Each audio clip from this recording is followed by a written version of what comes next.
FPV full-blown airplane wearing the goggles, okay? And the whole goal will be at the end of the day, Ready Made RC Runway, to literally have this featured at Ready Made RC Runway. So when we have these big events, we're like, hey, climb in the cockpit and then like go fly around Edgewater. I want people to want here to have an experience, not just say, oh wow, there's the battleship. I want them to actually like build something for them to experience. You guys game? Okay. Look, there, go. We'll figure it out.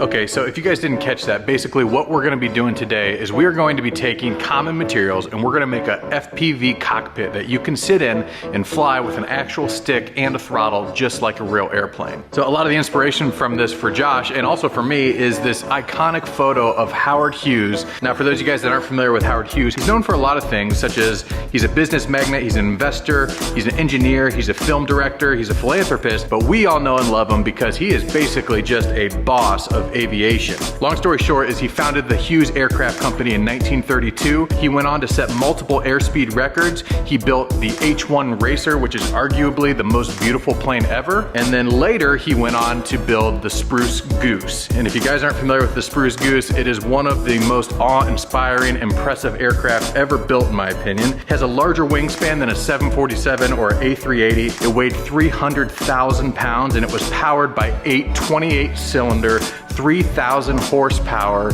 engines. If you do the math, that's 24,000 horsepower. As you can imagine, back in the day, nobody thought this giant wooden airplane would fly, but Howard Hughes knew that it would fly because he did a prototype testing just like we always do in small scale. Now, it wasn't until one fateful day in November in 1947 when Howard said he was gonna take the real Spruce Goose out for a taxi test, and he actually ended up bringing it up to speed and hopping it off the water. And unfortunately, that was the only time the thing ever took flight because it was originally designed for the war effort, and the war by that time was coming to an end. The good news is that the Spruce Goose is still in pristine condition and you can still go see it today, which is pretty awesome. But today we have a DIY FPV RC cockpit at hand and we have a lot of work ahead of us, so let's get to work. So rather than grabbing a chair or building a chair that maybe some people fit in really well and other people's won't, I'm gonna go ahead and use my Secret Labs chair. And the reason I like that is because everything on the Secret Labs chair is adjustable. And it's been really handy, so I can lower it down, I can raise it up, I can tilt it back. And also for the throttle quadrant, everyone's arms kind of sit a little bit different.